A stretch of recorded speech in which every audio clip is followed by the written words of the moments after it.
reality TV hit a little too close to home for this homeowner right here today. This is the home, or the home behind where this suspect was caught a little earlier today. We'll show you some exclusive video from his surveillance cameras coming up in a moment. But first, let's get you up to speed on what happened from Anaheim Police. Let's show you some video of the suspect in custody first. This is video of that suspect in the front yard of the home where we're standing right now.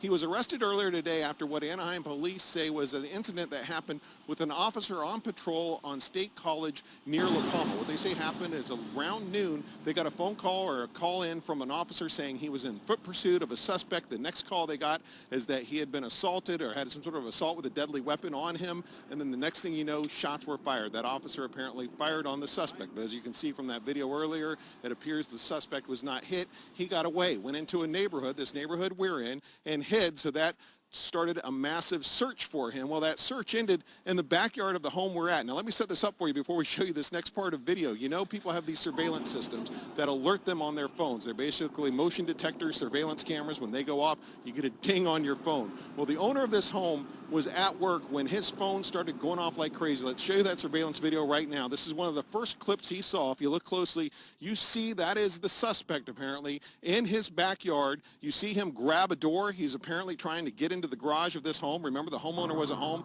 Well, it keeps dinging. There's more video you see there. He looks again. He sees video of cops in his front yard. Then he sees cops in his backyard, and they seem to be zeroing in on where that suspect was hiding between his house and his garage. That little way there by the door you see in the back there. Well, they zeroed in on him enough. They eventually got him into custody. You'll see him in a moment, if you haven't already, of him on the ground in that surveillance video. We talked to that homeowner a little bit ago about what was going through his mind and what he was seeing on his phone as all this was playing out live. I'm working in El Segundo, and my phone starts blowing up from all these cameras going off, and I didn't know which one to look at, so I just clicked on one, and it's of two police officers at the front door, and I'm like, okay, that's strange. So I called my neighbor. My neighbor tells me there's 20 cops everywhere. So then I start looking at some of the later video, and I see, oh, yeah, SWAT's in my backyard, or they're doing something tactical. And the good news for him is that suspect did not get into his house.